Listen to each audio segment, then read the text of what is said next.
My name is Priyanka, and I will be moderating today's lecture. First of all, let me introduce Aaghaz-e-Dosti. Aaghaz-e-Dosti is an Indo-Pak friendship initiative by Mission Bharatiyam, a registered India-based non-governmental organization that works in the fields of peace, communal harmony, and human rights. Started in 2012, Aaghaz-e-Dosti aims to create unwavering bonds of peace and friendship between India and Pakistan. It focuses on citizen diplomacy and works primarily through peace education aimed at countering stereotypes and a homogenized and negative image of the other, educating them about the issues of conflicts, the existence of diverse views, and developing critical thinking and cultivating confidence in dialogue and peace building for conflict resolution. Aaghaz-e-Dosti has worked through art-based activities, letter exchange programs, peace-building workshops, public lectures, and discussions and youth interactions. And this lecture series is thus organized to orient peace practitioners, activists, and interested individuals, and we seek to understand and learn more about relevant issues and contemporary approaches to peace building and conflict management, with the help of lectures by global experts around the world.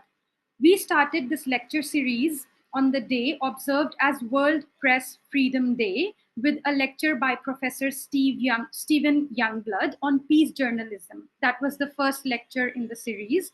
Today's lecture is second in the series on the topic, Can Nuclear Disarmament Diplomacy Build Trust Between India and Pakistan, by Professor Alexander Harang.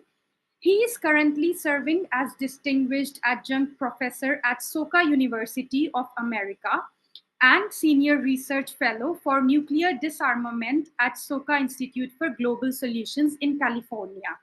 He is also a Senior Peace Researcher at the Ikeda Center for Peace, Learning and Dialogue in Boston. He also serves as National Board Member of No to Nuclear Weapons in his country of origin, that is Norway. He is a former leader of the Norwegian Peace Association and has served as director of the Norwegian Peace Council and the representative of Norway to the International Peace Bureau over the last 2 decades. Professor Harang also served as political advisor to the standing committees on foreign affairs and defense at the Norwegian Parliament from year 2005 to 2009. Among his scholarly works are Small but Lethal, Small Arms Ammunitions, and the Small Arms Treaty, Peace Research Institute of Oslo, 2011, and Conscientious Objection as War Resistance and Struggle for Peace, Sandens, 2012. Now, I will like to welcome you all, first of all, in this lecture series, and we welcome Professor Alexander to proceed with the lecture. I give the floor to you, Professor. Thank you so much, Priyanka, and thank you so much for the invitation. I'm so happy to be with you, not only as a peace academic, but also as a fellow peace worker. The topic at hand, confidence building measures, building trust, that is essential, of course, to all peace work. And I'm sure that you all have experience in different fields. And as you could hear from Priyanka's introduction, you can hear that I have a certain background that is closely connected with weaponry, everything from small arms to the really big ones. That's the nuclear. But the engagement in nuclear disarmament activities has been the most important to me throughout my life, really, since childhood. So I'm very happy to share some ideas with you in that domain and try to answer that question, can nuclear disarmament diplomacy build trust between India and Pakistan? My simple answer to that question is yes. That's how simple it is. But I'll explore a few avenues to how, which I think can be of relevance to you. So let's go ahead. Let's see. Okay. We need to start with the bigger picture. Why is it that we need to abolish nuclear weapons? Nuclear weapons pose the gravest and most immediate threat to humanity. That in itself should lead us to the natural conclusion that these weapons are simply too dangerous to hold. When a large-scale nuclear war is what we are potentially facing, we need to start from principles and realize that nuclear war may destroy our civilization, even end our species as such, as well as destroy our natural environment. And now I'm speaking totally, complete collapse of all ecological systems. That's what we are risking. That's why, personally, I've come to the conclusion very early in life that disarming and seeking non-proliferation and seeking arms control, well, that's important. But the ultimate goal must be to abolish the weapons as such. When it comes to the potential or the risk of a limited nuclear exchange between India and Pakistan, I think it is important, before we start digging into the regional aspects, to just acknowledge that such a conflict would have even global consequences, especially when it comes to nuclear winter. And there's a lot of research that has been done on this ever since the early 80s with Alan Robcock and many others. But it's a topic that we seldom talk about. So let me just, that's why I put in the picture here on this slide. So let me just explain very, very briefly what it is, how a nuclear exchange, let's use the case of about 80 nuclear weapons being deployed from India and Pakistan against each other. I mean, we have a inventory of course, more than 340 nuclear weapons. So, that's a moderate scenario. How would that impact the global climate? Well, number one, as it says there, regional nuclear war in this type case scenario would immediately, one immediate effect would be firestorms that the world has never seen before. If you just think about the enormous energy released in a nuclear weapon, and you think about that type scale, like exchange of about 80 nuclear weapons, you will burn off billions of tons of biomass immediately. Now, all this biomass, like any other fire, this produces soot, of course. And that soot, when that reaches the stratosphere, then you come to point 2 in the model here, sunlight blocked out. So this is what leads to immediate drop in global temperature. And you block out the energy source of the Earth, the sun, you will have not climate change as we that as we usually talk about, let's say 2 degrees Celsius increase in global temperature over 75 years. No, it will be much rougher than that. Talking immediate, that means about 3 months in this case scenario.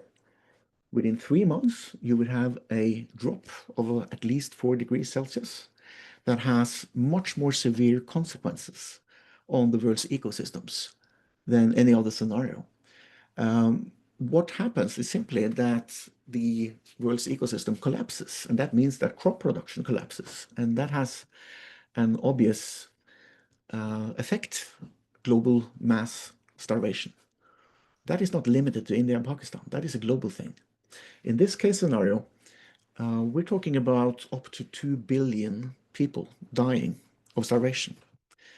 Now, these global impacts like this needs to be considered as well when we talk about the India-Pakistan relation and nuclear policies, nuclear doctrines, and so on from a regional perspective. And lastly, how can you prevent a nuclear war between India and Pakistan to escalate to the global level?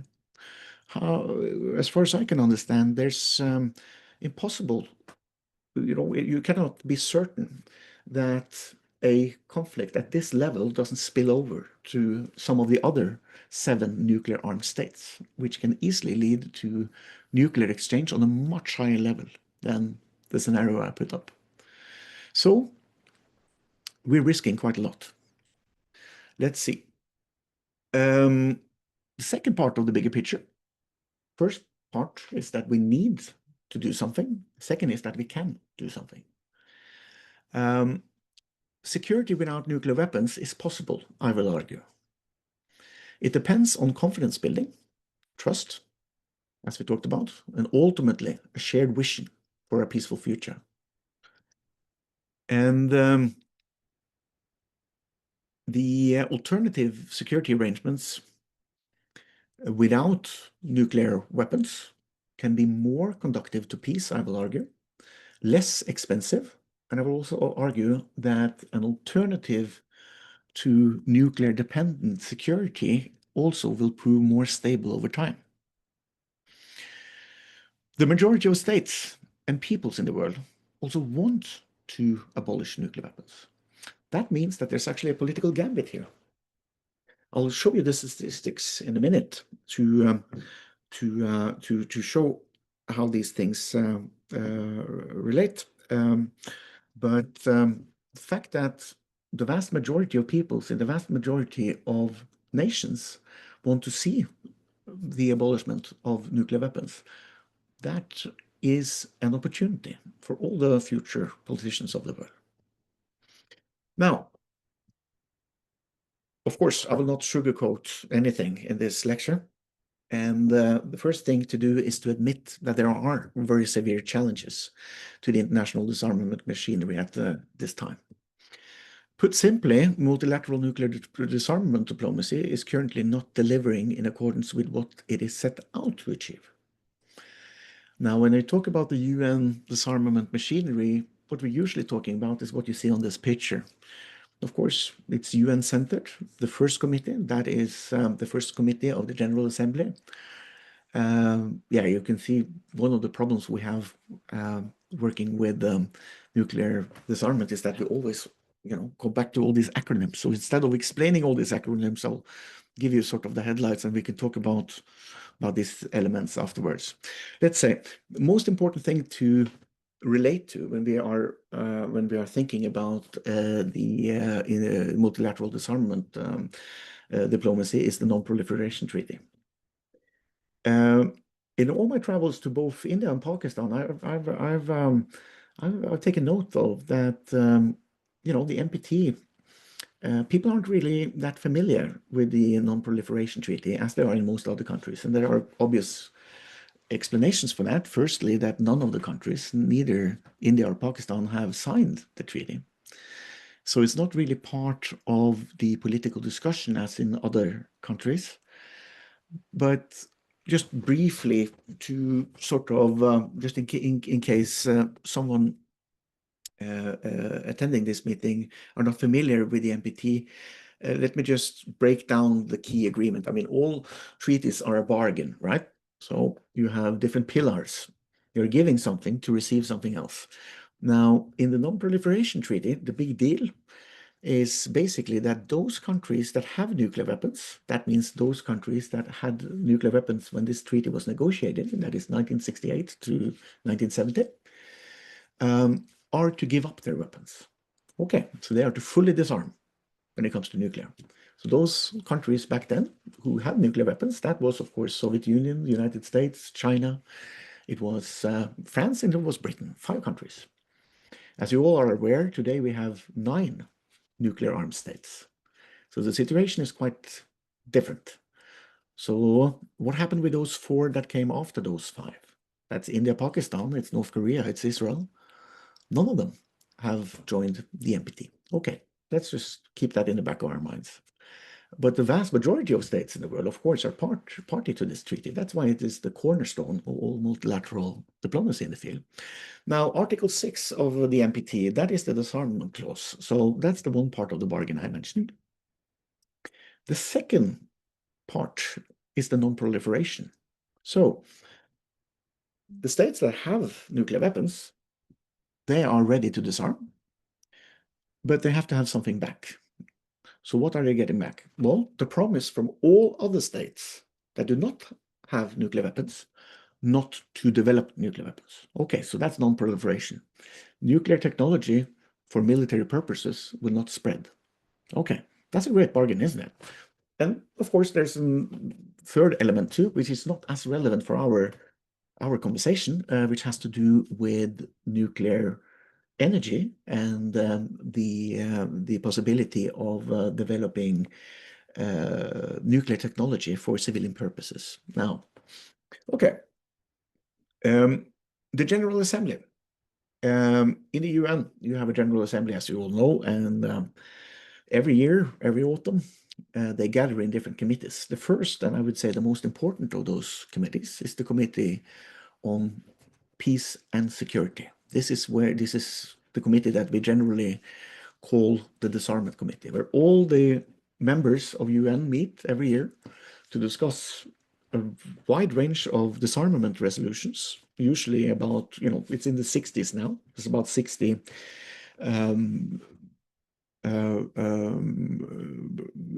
proposals for resolutions to be handled this autumn and winter up until December that is going to be presented next month in the UN. Okay, so there's a lot of work happening here, but they're not making that much progress, are they? Look at the world today. The world is arming. I'm talking nuclear, of course. We're arming. We're not reducing the amount of nuclear weapons. We're increasing them. We're in a situation where nuclear weapons, to a larger extent, is becoming part of national security doctrines. They are becoming more politically relevant. And the killing power of these weapons are increasing, of course, as both India and Pakistan are increasing their stockpiles, as China, as North Korea, as so many others. So it's easy to lose faith when you're looking at the progress being made currently in the disarmament force of the world. The last relevant arms control agreement, the New START, that is the arms control agreement between Russia and the United States that limits both the amount of nuclear warheads that each country can have, and the delivery vehicles for those. So that's the last standing arms control agreement. And if you are to be honest, which we all should be, the situation as of now is that it's not likely that this last standing arms control agreement will be continued after it expires in February next year, so February 2026. So we are in a critical situation where most elements are going in the wrong direction. But there may be one exception to this rule, and that has to do with the Treaty for the Prohibition of Nuclear Weapons. That is what in UN lingo it's called the Nuclear Ban Treaty. That was negotiated in the General Assembly back in 2017 and has come into force for the last few years. And why is it that I'm placing this treaty and this arena for multilateral disarmament diplomacy in a different light? Well, it's because the support for the TPNW, now that's the acronym for the ban treaty, the TPNW, the support for TPNW is increasing. Let me show you. This also goes back to the point I made about most governments in the world, as well as the popular opinion in most states in the world, are increasingly on the bandwagon, let's say. They want to abolish all nuclear weapons. So here you see a presentation of 197 states in the world, where you can see that 73 of these 197 states are, as of 2024, 31st of December, parties to the nuclear ban treaty. That is significant. 73 countries is actually quite a lot. In addition, so those who are party to the treaties, those who are state parties to a treaty, they have, of course, ratified the treaty. Before you ratify, you sign it. So you have 25 signatories in addition to those 73 that should be considered, a part of the TPNW conversation, at least. And then you have 40 more countries that are supporters of the TPNW, but has not yet come to the stage of signing or ratifying the treaty.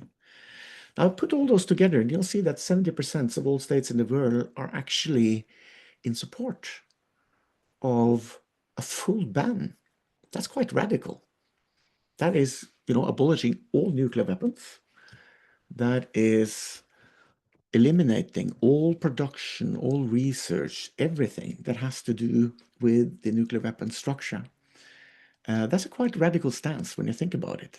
When you have living in a world with 9 nuclear armed states, as you know, the vast majority is taking a very different approach.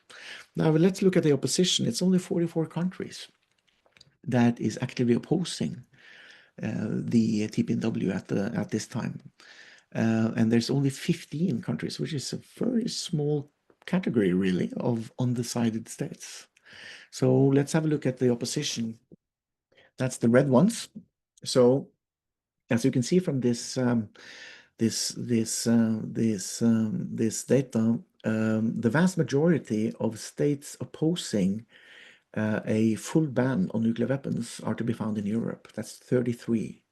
So who are they? Well, they are the countries that rely upon nuclear weapons and the threat of nuclear weapons use for their own security. That is the entire NATO, North Atlantic Treaty Organization. That's the majority of these countries. So that's the Western. Of course, it's Russia. Of course, it's Belarus. Of course, it's those countries that, those are in the same category, really, that they are depending on the potential use of nuclear weapons for their own security. In addition to Pakistan and India, you see that it's only 5 countries in Asia that is opposing the ban treaty. While as in Americas, so that's both North and South, you only have 3. Look at Africa, 54 countries. It's pretty much all of them, 53 of them, are clearly in favor of a ban. So this shows you a global picture, which I find relevant, because this can also be framed as incentives for political action by our leaders. Now, exactly because you guys are involved in peace education, I wanted to show a specific element which is so easy to forget about when we're talking about the nuclear disarmament diplomacy. The hidden gem in nuclear disarmament diplomacy, the support for nuclear disarmament education. What few people realize these days is that both within the NPT framework and the TPNW framework, the support for nuclear disarmament education is universal. Everyone agrees. We have to do something on the educational front if we want to achieve disarmament, which of course is the overall goal that most states in the world can agree upon, well, then we have to also place some efforts in the educational department, let's say. So what I wanted to show you here is the disarmament education strategy as outlined by the UN General Secretary's Common Future, Securing a Common Future agenda that went through the UN in 2018. It's kind of interesting, I think, for you guys who are already in the field of peace education to consider whether this purpose, this vision, these core objectives may be of relevance for you. Because if you find this to be relevant for your work, the door is open. The door is open to you. The UN, UNODA specifically, is asking for civil society partnerships, and there's a lot to work on here if you want to be engaged. So let's have a quick look. Purpose and vision of this strategy is to promote a culture of disarmament. I won't get into the details yet, but let's keep that for later if you're interested. But, a culture of disarmament isn't really that different from a culture of peace, as mentioned. Peace and non-violence through education, training, and awareness, especially among youth and future leaders. Core objectives of nuclear disarmament education seen from the highest UN level. Number one, build knowledge about disarmament, arms control, and non-proliferation. That's a key element, of course. Secondly, we need to foster critical thinking on peace and security challenges. I'll expose you to a few general ideas that fits in here to what that kind of critical thinking could look like. I'm talking about alternative security regimes, different ways of addressing deterrence than what is projected through nuclear weapons. Thirdly, empower individuals, particularly young people, to engage in advocacy and informed decision-making. And lastly, fourth, promote values of tolerance, cooperation, and global citizenship. All these three are key elements in what you already do in terms of a culture of peace, so supporting a culture of peace. Cooperation, tolerance, global citizenship. Now, it shouldn't be that difficult to address nuclear weapons through this framework, I believe. I'm sorry about that. That's not my computer. That's a different one. So let's see. Efforts to build upon. Now, second part of the question is that what is it that we can build upon when it comes to confidence building measures in the nuclear debate between Pakistan and India? I will give you two examples. Number one, SIPRI, Stockholm Peace Research Institute. They have been working in this field together with India, Pakistan, and also China for quite a few years, especially since 2019. They've made some progress. And I'm linking a report here, which is the one I have on the picture, for you to have a look at if you're interested, which carries this sentence from the conclusion. Proposals have been attempted in the past with moderate to limited success, such as India-Pakistan hotlines, so that is direct communication between the two in conflict escalation, the dialogues, pre-notification of military exercises, which of course is incredibly important when it comes to lowering the danger of nuclear war by accident, deployments and missile launches, exclusion of key strategic sites from targeting lists, and I'll show you a doctrinal example of this later, and information exchanges. These are, it's not like you're coming to an empty square here. There's a lot of efforts already made, and there's a lot of efforts that we can build upon today in the current situation, post May, with the most recent escalation. Secondly,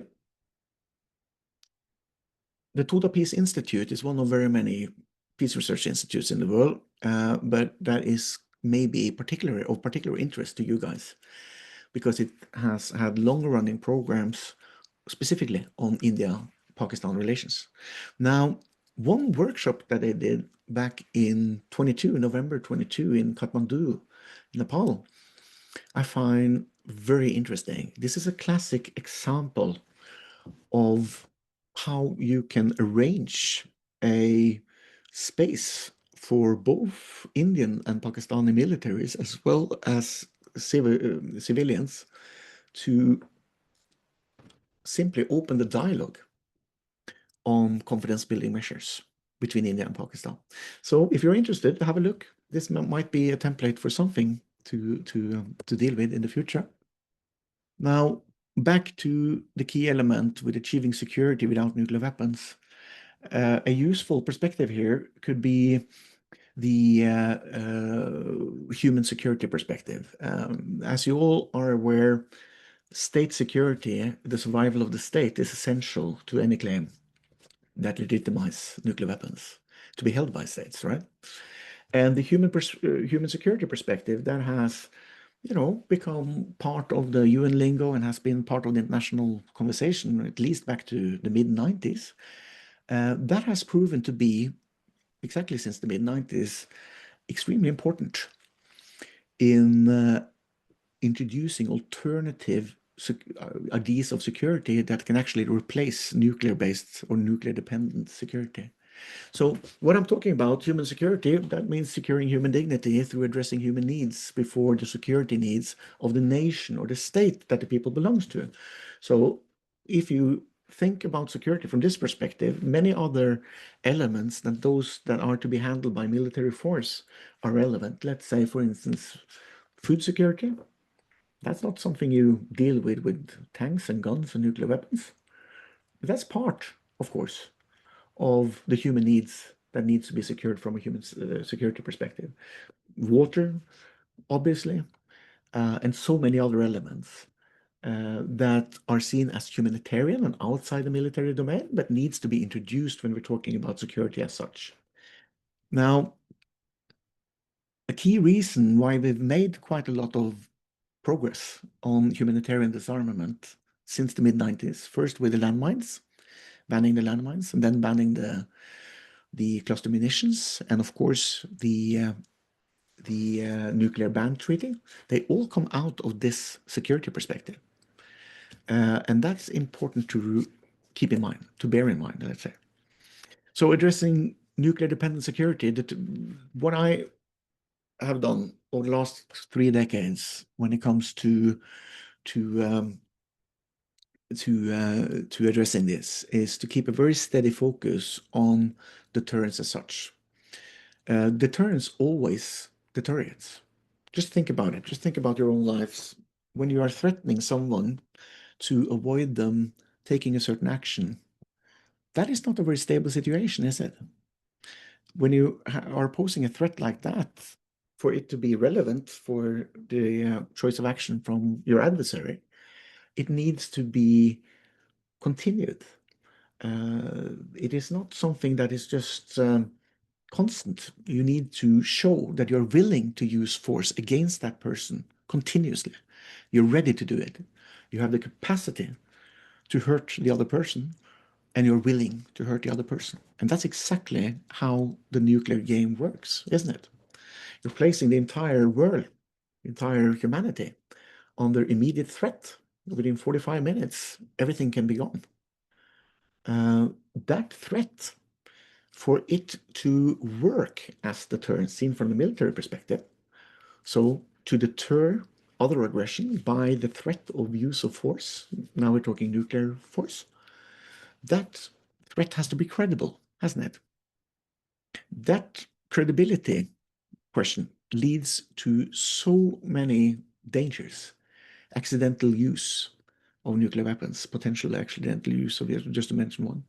Now, alternative security arrangements, such as common security, so that's the idea that, my security is your security. I'm not secure if you're not secure. We have to find a common security. India and Pakistan needs to be secure in togetherness, not separately as antagonists, but together in security and togetherness. And ultimately, the entire world needs to think security and connect security and make their security priority in this framework. So common security provides a lower risk of catastrophic consequences, as mentioned initially, and may create a more stable security environment over time, certainly, but even in the immediate, that's relevant.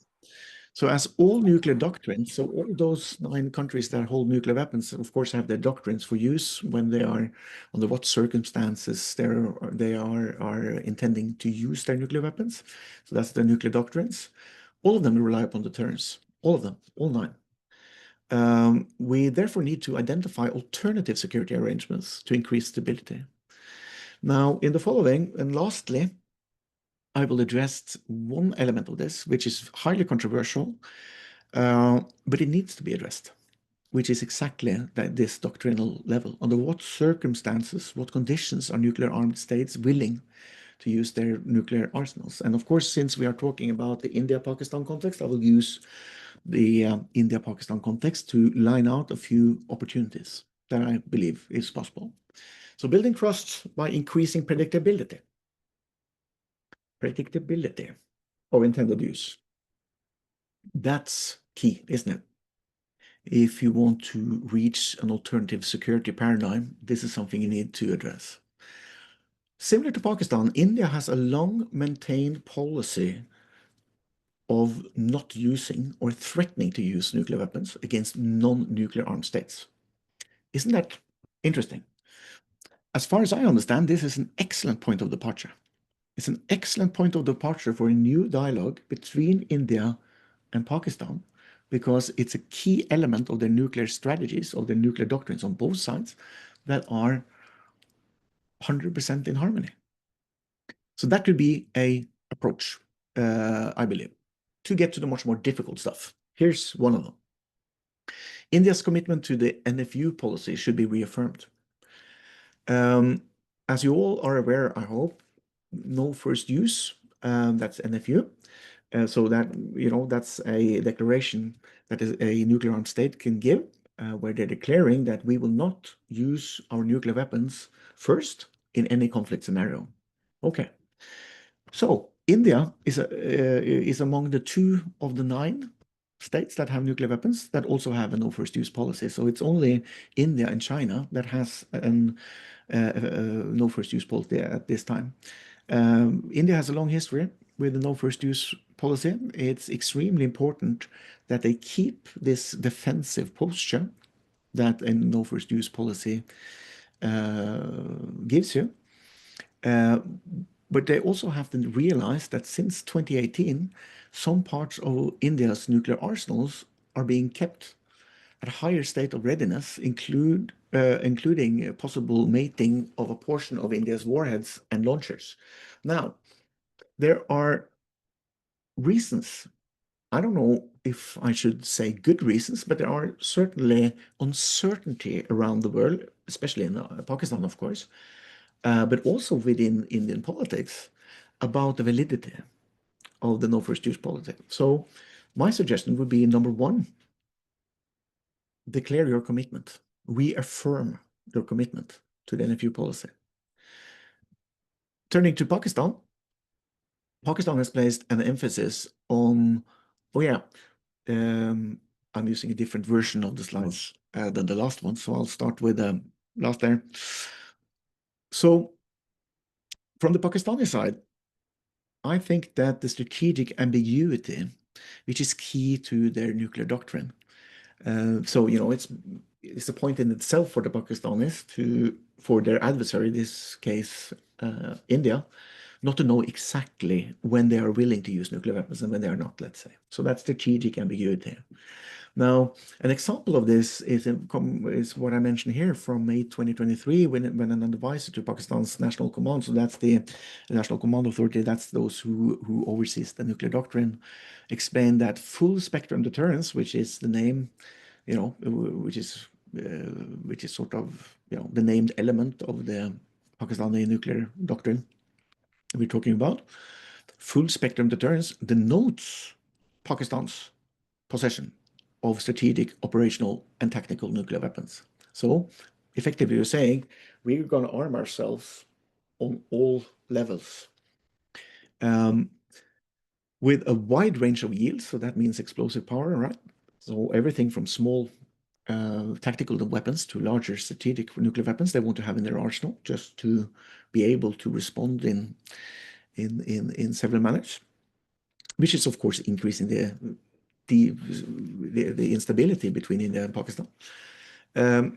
And noted that these could be used against a full spectrum of targets. This is where one of the conversations that needs to be taken immediately, in my opinion, when it comes to building trust between India and Pakistan in the nuclear domain, because a full spectrum of targets in India, what does that mean? It means counter value. Counter value, that's just a fancy word for cities. That is civilian targets, cities, that is of high value, of course, to your adversary. That is counter value. So you're willing to use nuclear weapons against civilian targets. Counter force, that means military targets. So that is Pakistan telling the world that we are willing to use our nuclear weapons against Indian military installations. And also battlefield targets. So what is that? That is the application of tactical nuclear weapons after a war has erupted, and using nuclear weapons in the battlefield scenario.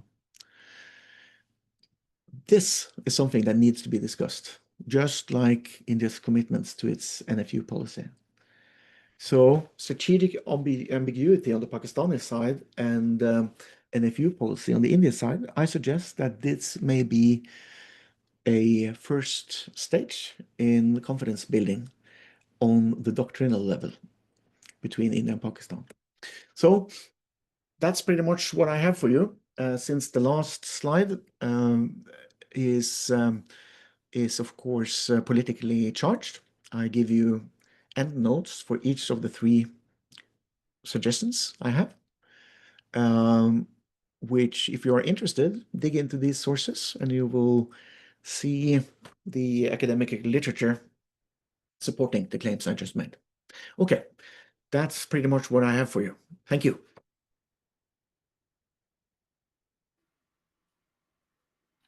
Thank you, Professor Alexander, for such a wonderful lecture. We have had a great insight on nuclear disarmament and your perspective about state security to human security. I think that's really a wonderful perspective to look ahead to. Very important for peace building around the globe. Now I would like to request Raviji, who is the founder of Aaghaz-e-Dosti, and he's an India-based human rights activist, to take on the floor. Raviji, welcome to you.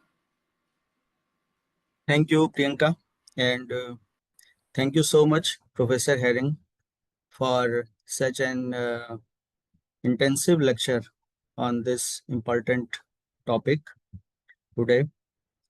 And in fact, I would say that this lecture has removed many dilemmas and confusions that we all had in our minds.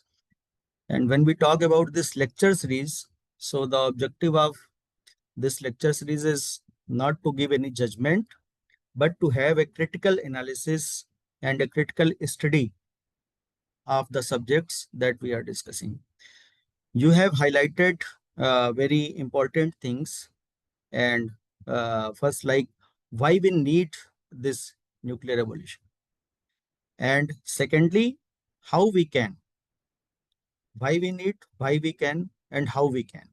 So these three are the important pillars of today's lecture, and you have very significantly advised to the authorities as well as civil society and groups like us, like Aaghaz-e-Dosti, to understand that how nuclear war is not just between state to state, because it affects the population at vast majority, because it is a threat to humanity.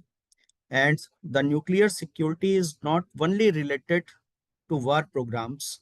In fact, it is related to security of environment, security of food, security of water, security of people. And when you focused that the future programs should be like on the common security future, common future. The security programs should be devised for a common future programs. And civil society, obviously, you have talked that a major role in this, because education to younger minds are very much important to have to have knowledge on this issue. I also have certain questions when I listened your means lecture and presentations. I also have many questions, because you have seen that how there are many nuclear warheads available in the world. There are global north and global south. The world is divided between these two. When the vast majority of states in global north are not ready and in fact in oppose of any nuclear ban, while majority of states in countries which we say global south, they are supporting this nuclear revolution programs, but they also have certain issues and certain reasons behind that. I have particular in my mind questions, because in fact, when I talk to people in the current global scenario, particularly after Ukraine and Russia war, so people favor that states should have means nuclear weapons. In fact, we have also heard that the sites from which these radioactive materials are being explored, uranium, thorium, and others, there people who are living around those sites, their health are deteriorating. And at present, when we see that more than 12,000 warheads are available in the world, and US and Russia have 88% of those warheads, but it is only India and China who are promising for no first use policy. And sometimes we see that there is a global nuclear hierarchy in that. So I would like to have your insights on those as well. And I would say to Priyanka that if questions are coming from participants, then she can take and she can read for Professor Herring. I would also like to inform you all that we are honored to have in the audience Professor Dr. Abdul Hamid Nayyar. So he is from Pakistan and he is a very renowned scholar and freelance consultant on the issues of nuclear safety and energy in Pakistan. And his field of specialization in the physics of condensed matter, and he is known for voicing for education reforms and military arms control. So I would like to welcome Professor Nayyar as well.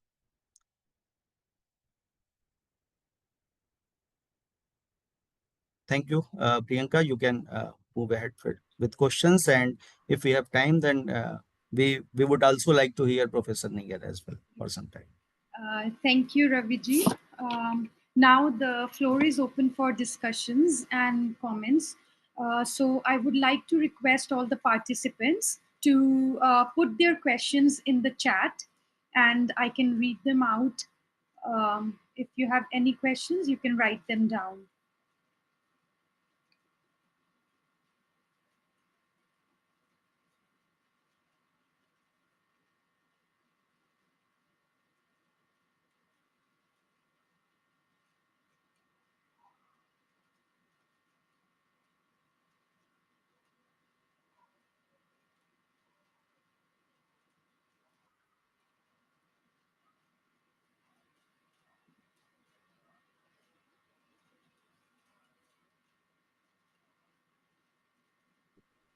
May I use this opportunity, Priyanka, to answer the question from Raviji?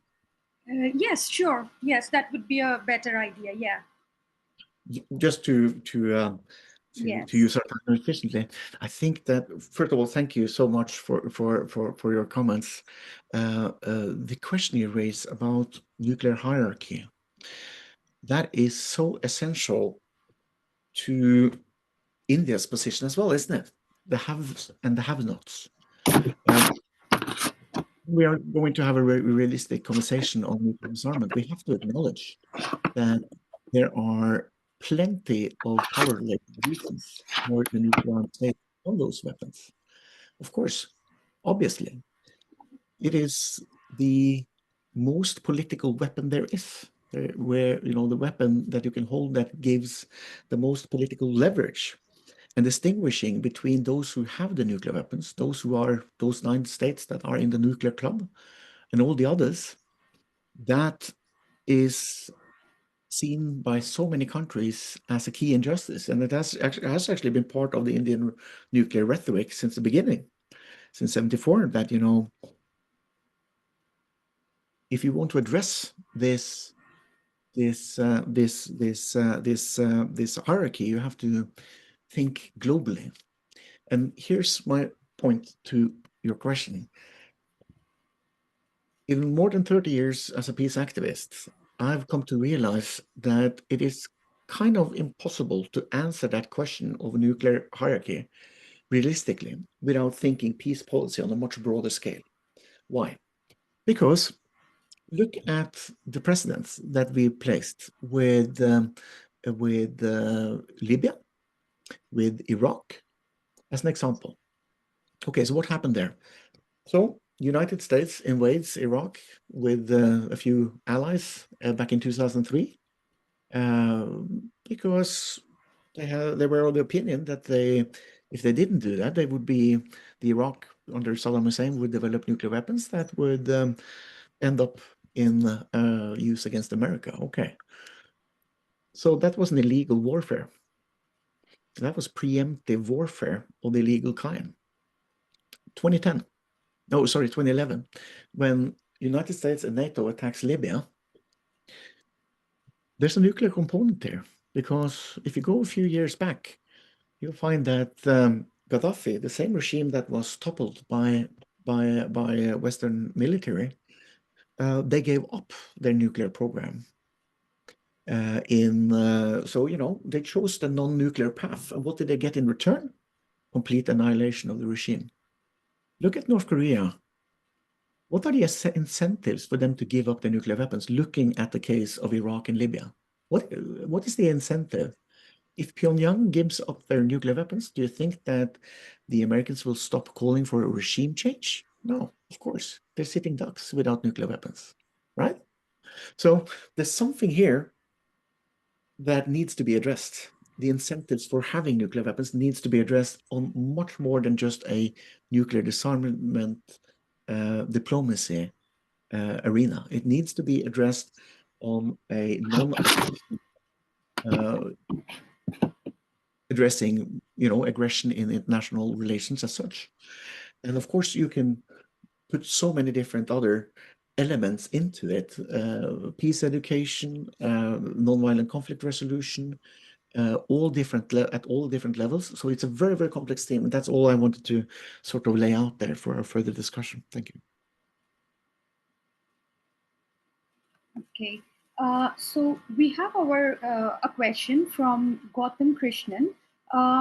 He asks that what best measures can be taken to encourage no first use for Pakistan, and he has one more question, which is about Ukraine war, as shared by Mr. Ravi.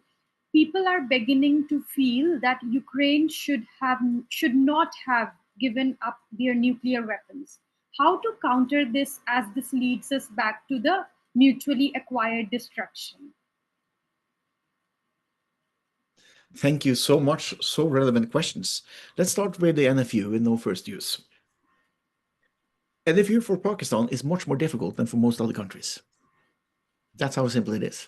The basis of or let's say the presupposition in the Pakistani nuclear doctrine relies upon many elements that I sort of categorized as nuclear ambiguity. No first use gives predictability to a much larger extent than any other nuclear policy. That's the exact opposite of what Pakistan is trying to achieve. So getting Pakistan to the position of no first use, that is extremely difficult. Think about it. What is the rationale that Pakistan continues to deliver for their nuclear arsenals? Well, it's asymmetric warfare, isn't it? Okay, India is so much larger. It's impossible to compete with an army of 1.4 million soldiers, etc., etc. And that's why you need to have, from the Pakistani side, from the some sort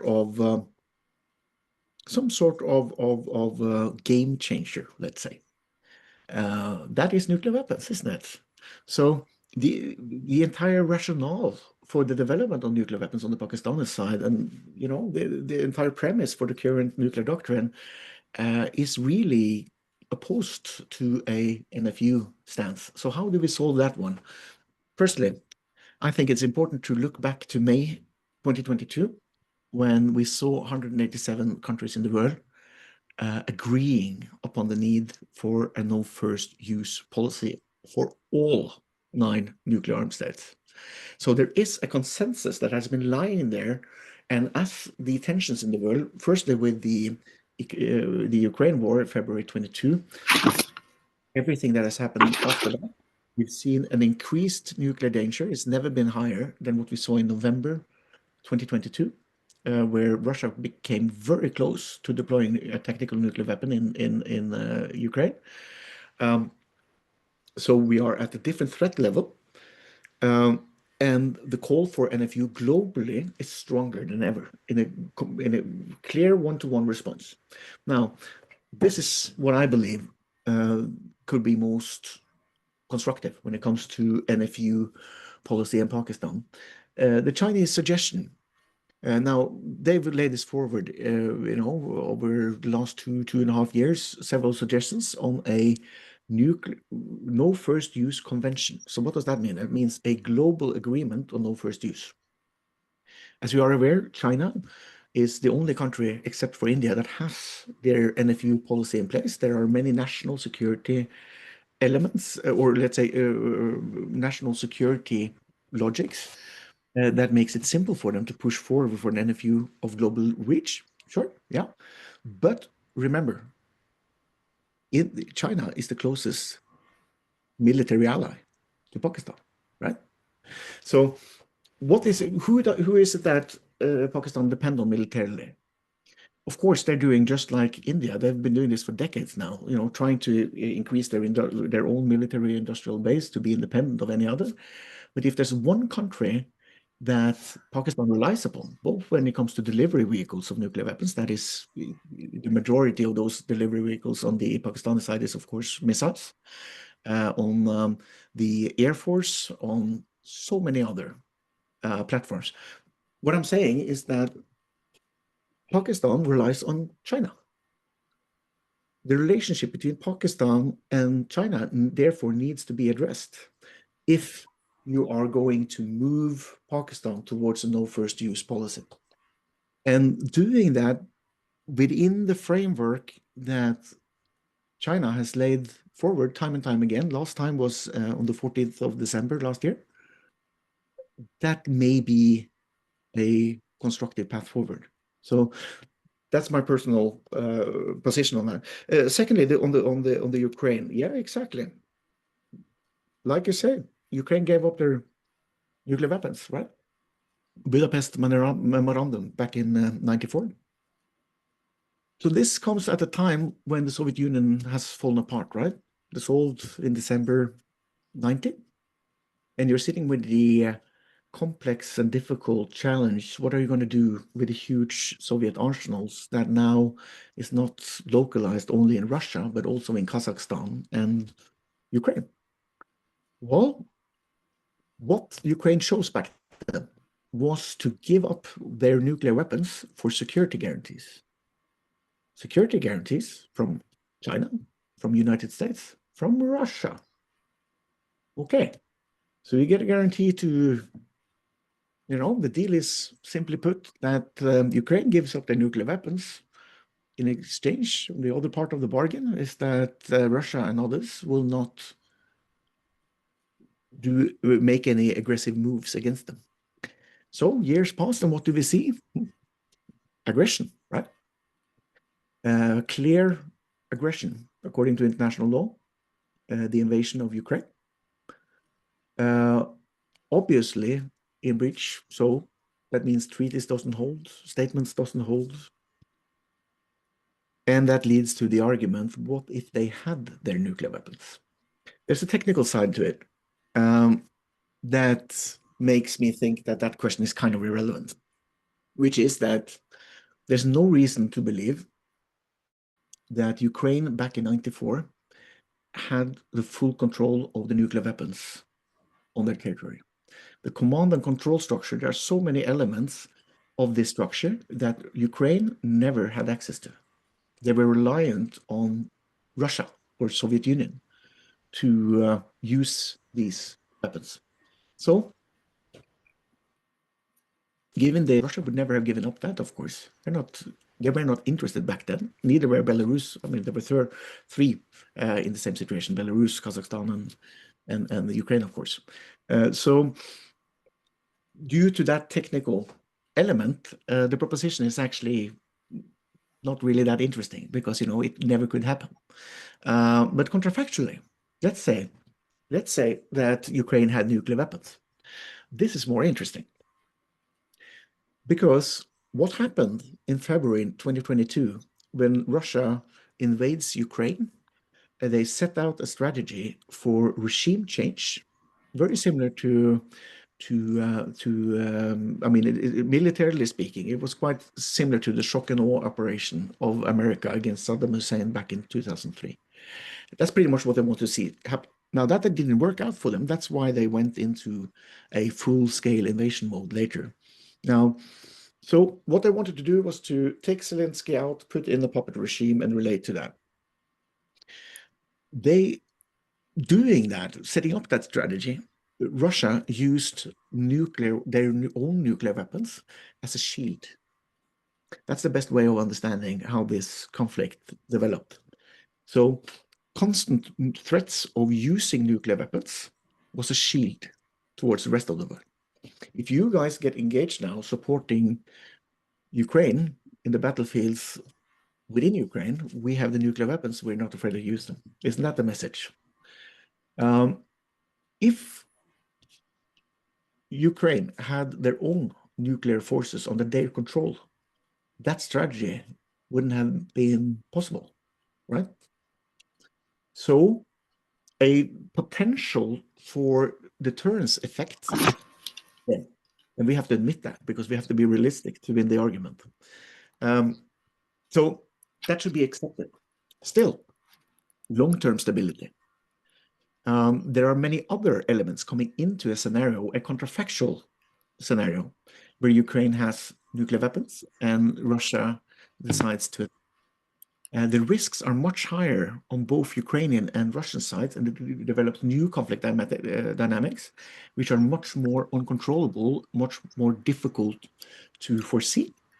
And therefore, I would argue that stability in a longer time perspective is not necessarily achieved if in the counterfactual example of Ukraine having their own nuclear forces at the time of invasion back in February 22. Thank you, Professor. Our next question is from Mr. Asjad Khan. He says that you have mentioned alternative security arrangements. What would they look like, especially given the war in Ukraine after it gave up nukes against assurances by Russia, UK, and US? Yes, super interesting question. The way I think about it, and there's many ways of approaching this, and I won't argue that mine necessarily is the best, but my way of addressing exactly that question of what sort of alternative security arrangements we can imagine starts with where we have precedents. Where is it in the history of mankind that we've seen alternative security arrangements like this evolve, and where have these kind of initiatives been seen as conducive to peace and widely acknowledged as conducive to peace? And I would say when it comes to the example of common security, as mentioned here, I would say that the most interesting precedent we have at this time is from the 1980s. It's from the Palme Commission. Now, Palme Commission, that was a commission set down by the UN at the highest level. Palme, he was a Swedish prime minister in the 1980s. And he got the job to sort of develop a plan. That's not maybe the right, let's say a format, that's better, a format for common security. So that resulted in the Palme Commission, which delivered its report, which is called Common Security. I believe it's from 1988 or 1986. That's a big document, a very extensive document, where the Palme Commission has entered into dialogue with pretty much all the main powers in the world, and also quite a few countries that are not seen as great powers today, to get input on what a common security arrangement could look like. And even though this was during the Cold War with two superpowers, I think that in terms of nuclear dependent security, the nuts and bolts of the system aren't really that different. If you look upon the deterrence premise that is essential to both United States Russia today, it isn't really that different from the days of United States and Soviet Union. So this is definitely something to pick up there. So the Palme Commission would be my first sort of, a way to go.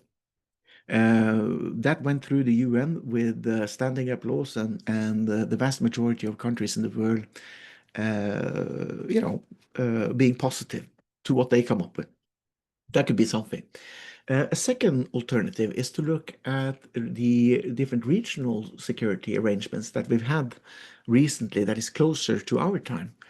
In the 90s, we saw a lot of regional security regimes developing, which we maybe can, where there might be some points of learning for us. The 90s were a time of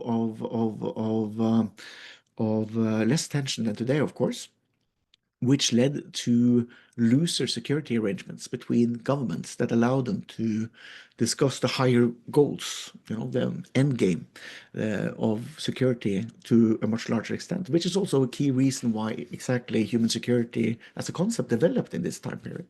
So there may be something to find by looking into these regional security arrangements as well.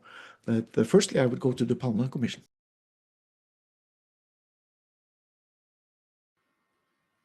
Thank you, Professor Alexander, for your very productive and constructive answers.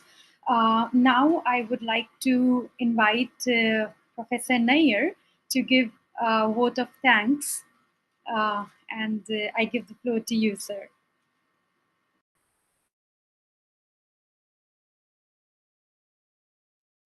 Hello, can you hear me now?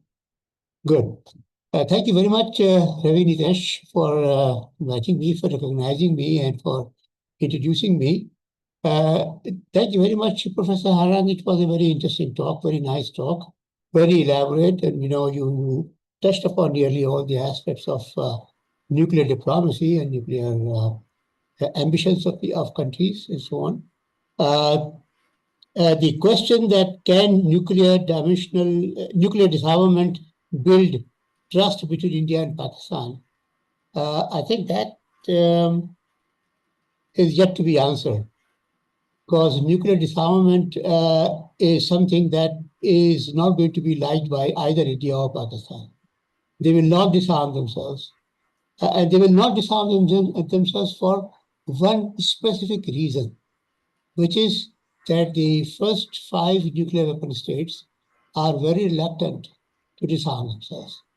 Because they are so reluctant, there is no trust at all that if some countries disarm themselves, these big powers will also disarm.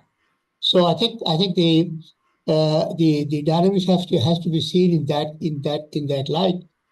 India and Pakistan have had these nuclear ambitions for a long time. From the very beginning, they thought that nuclear weapons have given some of the big powers an extra means to dominate the world. And this is what really has happened. Now, I think the question of disarming is something which is, as I said, it depends upon the willingness of the major powers to disarm themselves. But other than that, I think what has happened, as I think you have also described it, and that must be one of the central points also in this discussion, that there are some countries of the world which have reached out to disturb other countries, to either bring regime change in other countries, or to occupy those countries, or to disarm them in some way. This has happened in very recent years, so everybody knows about them, and everybody knows that this is the biggest danger that peace has in the world. And as long as that exists, everybody would think in terms of, as you have already said, everybody would think of having some kind of deterrent towards those activities that the big powers have been displaying. I think you have already said that NPT and no first use is something on which I think there is one thing which needs to be said. You have said clearly that at the moment there is only India and China who agree with this. Once Russia also had also declared NFU, but it went back on it. But both China and India and Russia also had made unilateral announcements, unilateral declarations. This was never a part of a larger agreement, a written agreement between the states that they would not be the first to use nuclear weapons. And I think once you have a unilateral declaration, then it can be very weak. You have made a declaration today that you won't use this, but tomorrow if things change, you say now situation is different and I am going back on it. So NFU is in such a state, and therefore it cannot be trusted.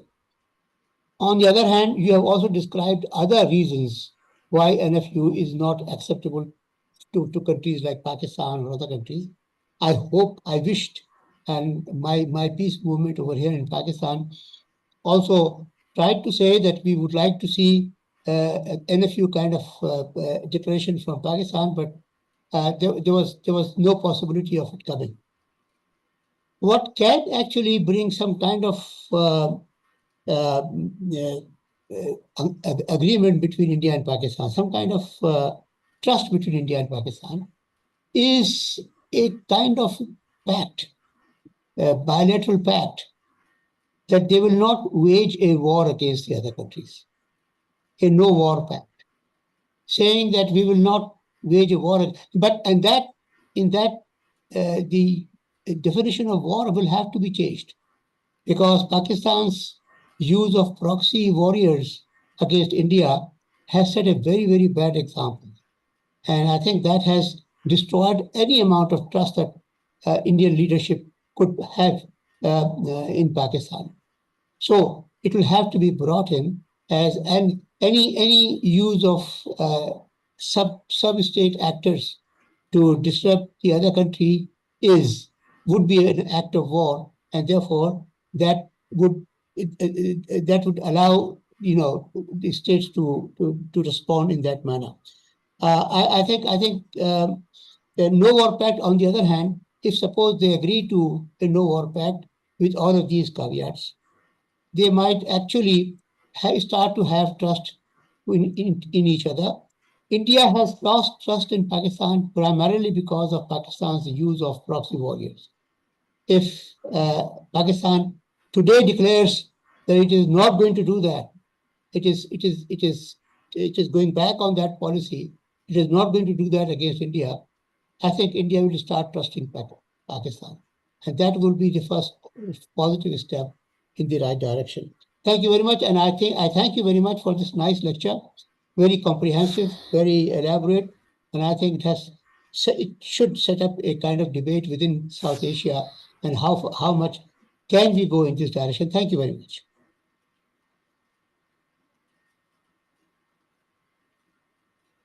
Thank you, Professor Nair. I would now like to thank also Professor Alexander. And also, I would like to inform everyone that we will also be giving a certificate for more than 60% of attendance if it is there by a participant during this lecture series, which will comprise of 10 or 12 lectures. Our next lecture will be in July. And in the chat, I have also put the feedback form, which is mandatory to be filled if you want to be a participant in the series. And I would now like to present the floor to Devika to give a vote of thanks. Thank you. Thank you, Priyanka. I would like to extend my heartfelt gratitude to Professor Harang for delivering this lecture today. It was extremely insightful. And I'm sure all of us leave today with too many questions and also new dilemmas, I would say. So thank you, Professor, for this. I would also like to thank Professor Nair. It was great to hear you, great to hear your thoughts. Thank you for joining us. And we really look forward to interact more with you. I would also like to thank each one who joined today, particularly our volunteers, our team members. Nasir, thank you.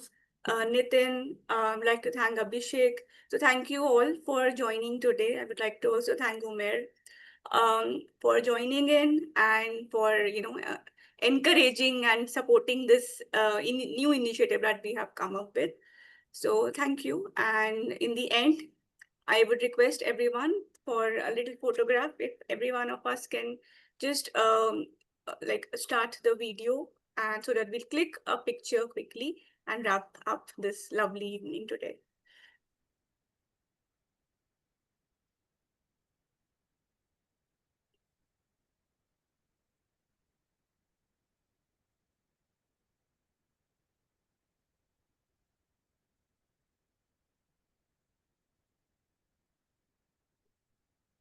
Okay.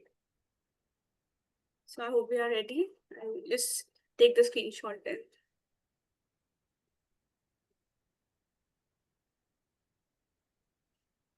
All right, we're done. Thank you. Thank you. Thank you. Thank you. Bye-bye. Thank you, everyone. Have a great night ahead. Thank you. Thank you. Bye. Bye-bye.